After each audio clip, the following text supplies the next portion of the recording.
Joder, estoy en tensión anal, ¿sabes? Tengo el esfínter, vamos, en alerta máxima.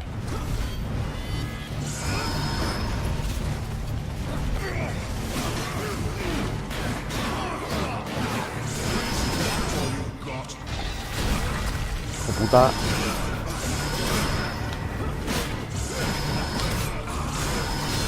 Hostia, qué chungo, macho. Y eso que es tan normal. Me lo pongo en difícil, vamos, y no me lo paso ni la puta vida.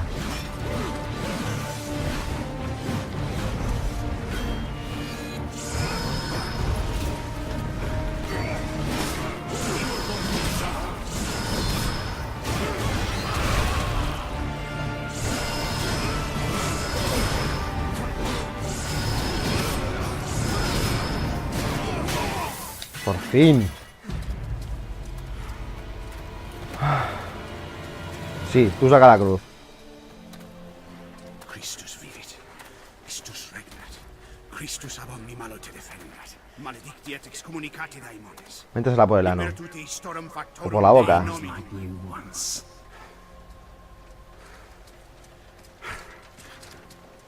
But your God showed me another path.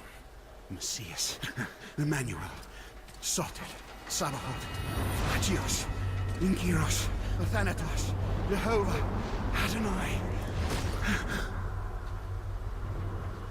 Coño, es tuerto. The power of your God cannot destroy, because I am his chosen one. Oh, oh, oh. Ubi fuerunt haec nomina et digna Dei, praecipimus vobis, atque legamus vos ut non habietis. A tomar por el culo todos. Potestatem per pestem, nec per aliquod, quodamque maleficio. Qué guapo, están rezando los dos a la vez lo mismo. Incantationem neque, inanima nec incorpore. Hostia, qué guapada. Hostias. Eso fue la primera bomba nuclear, ¿no? Falso elegido. Vamos a ver qué es. Derrota al paladín. Esta escena puede ser omitida. ¿Omitir la escena? No.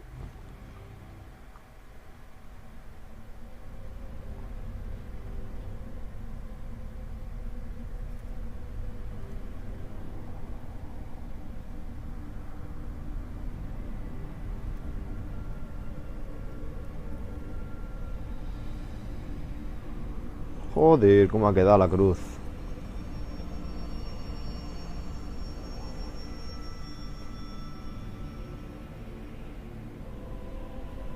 ¡Hostia, Lucas!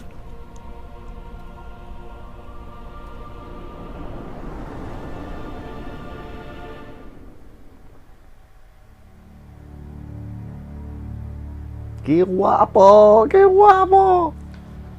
In ages long past, there was once a warrior who was both noble and brave beyond all measure. His deeds of heroism and skill in combat were legend. His name was whispered within the hallowed halls of men for countless generations. Yet now his name is lost. Lost in the mists of time forever. It is said that destiny delights in the misfortunes of men, and so it proved true for Gabriel Belmont. For even after defeating the Lords of Shadow and ending their reign of terror, his soul was consumed by the very darkness that he sought to destroy. As that ancient prophecy foretold, whomsoever defeats the Lords of Shadow will sit upon their throne to rule as the Prince of Darkness. But before fate had played its hand, and unknown to Gabriel, his beloved wife Marie conceived a son by him. The Brotherhood of Light warned her of that ancient prophecy and the terrible fate which lay before her husband. So, with heavy heart, she concealed her pregnancy. For it is written that only the blood of that lineage has the power to defeat the Prince of Darkness. Thus, when newly born, the child Trevor was hidden from his father and raised a holy warrior of the Brotherhood in secret, so that one day he would be ready to stand against his own blood, as foretold. That day would come, some 25 years later, for what had once been Gabriel Belmont was now a powerful vampire known as Dracula, the Dragon. The Brotherhood of Light fought against the onslaught of his dark armies, which laid waste to towns and villages across the land, but to little avail. Trevor was now fully grown to manhood, and the truth of his origin and destiny of the Belmont clan was finally revealed to him. So he set out to confront his father and end his family's shame forever. But Trevor failed and was mortally wounded in the confrontation with his father. He was no match for Dracula's terrible power. Yet, as he lay dying, Trevor finally revealed his true identity. Dracula was driven mad with grief and rage over the revelation. He desperately sought to save his dying son by giving him his own lifeblood.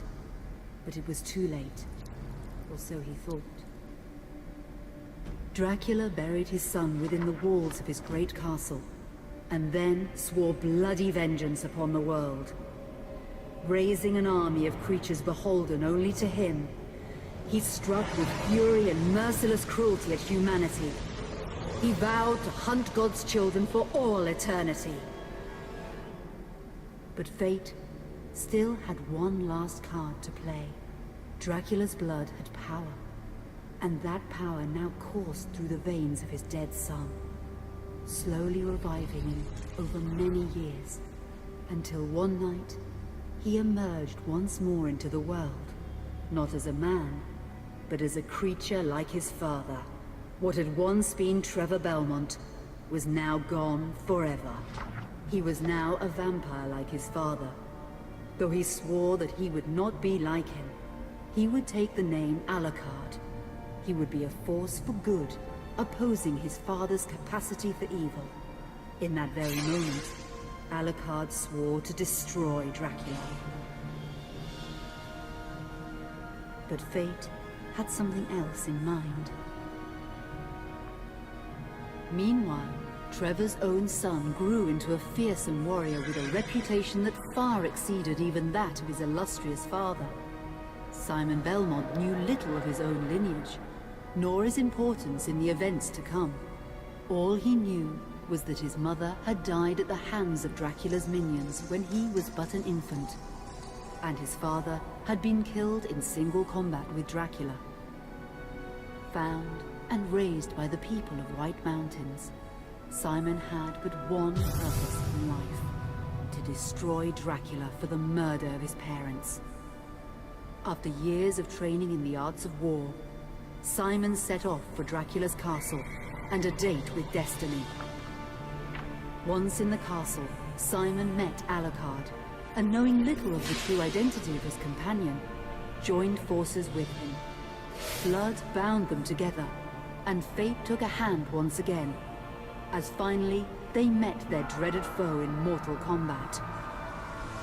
Simon defeated Dracula with his whip, and yet Alucard sensed that all was not as it should be. Dracula would return.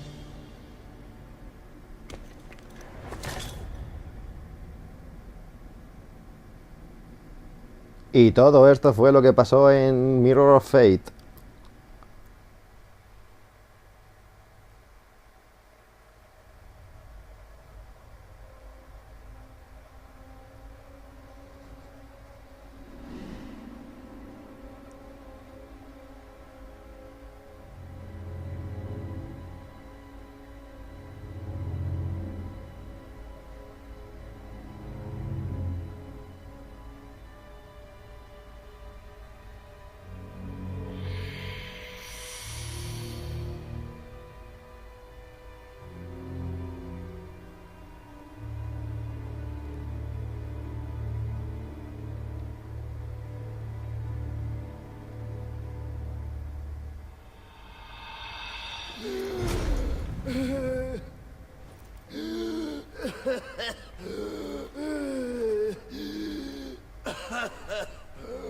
Hostia puta, Gabriel, ¿qué te ha pasado?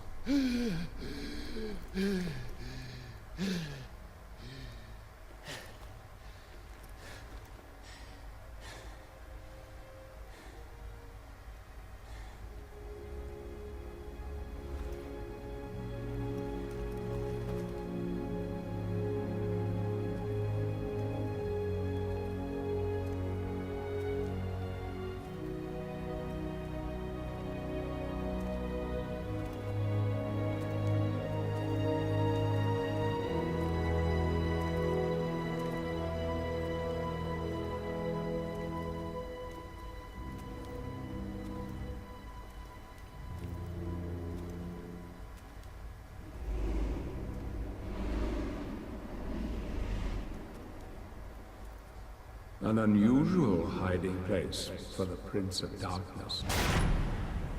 Don't you think? Zobek, where have you been all this time? Eso era el final del primer Castlevania.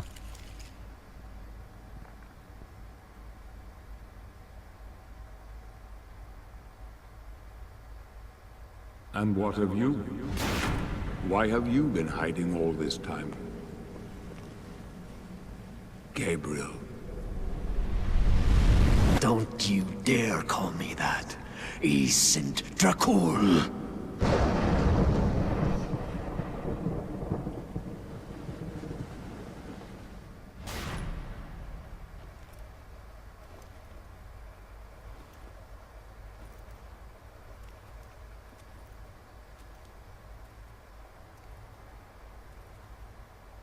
What do you want, old friend? Satan's acolytes are readying for his imminent return. Help me stop him. Or you and I will become his favorite pets. For all eternity.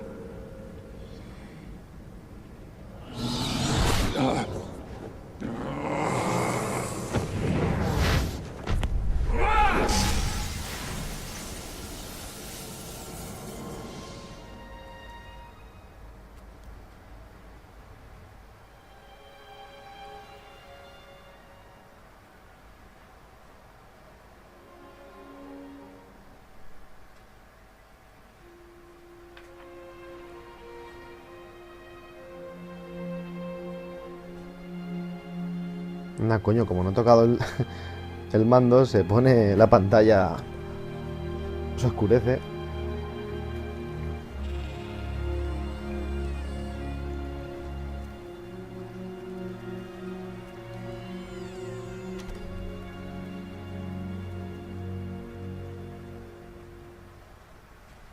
¿Pero dónde coño vas, Drácula? ¿A comprar el pan? Joder, vaya cara tienes, macho.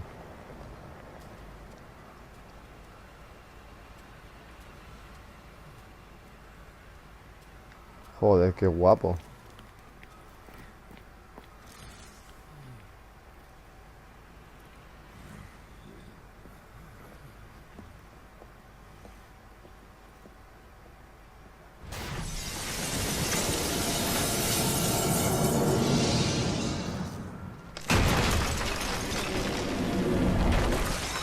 Help me, and I can free you of your immortality.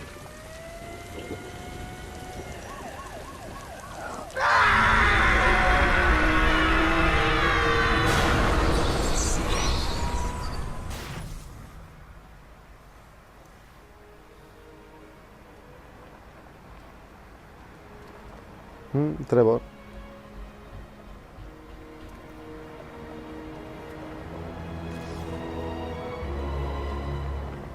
Antes de seguirte voy a ver un poco la ciudad. Joder, macho, qué brutalidad. Qué bien se ve. Voy a cruzar el paso de cebra. Don't go. Please. Come with me.